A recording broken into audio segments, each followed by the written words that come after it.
ይሁላችሁ ቁርአን ላይ በጣም ከሚያስቀኑ ንግግሮች መካከል አላህ ሱብሓነሁ ወተዓላ ስለ ረሱል ዓለይሂ ሰላቱ ወሰላም የሚናገርበት መንገድ ቁርአን ላይ አላህ እንዲህ ይላል፣ ለቀድ መነ አላሁ ዐለል ሙእሚኒን ለሙእሚኖች ብዙ ውለታ ውያለሁ አለ አላህ። ብዙ ውለታ ውሏል አላህ ለሙእሚኖች።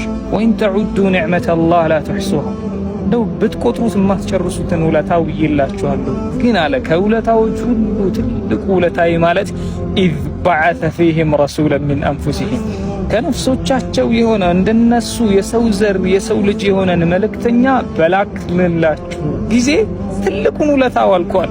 የትሉ ዐለይሂም አያቲሂ ወዩዘኪሂም ወዩዐልሙሁሙል ኪታብ ወልሒክማ ወኢን ካኑ ሚን ቀብሉ ለፊ ضላሊን ሙቢን።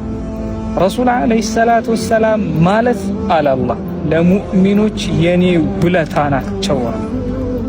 ቢአቢ አንተ ወኡሚ ያ ረሱለላህ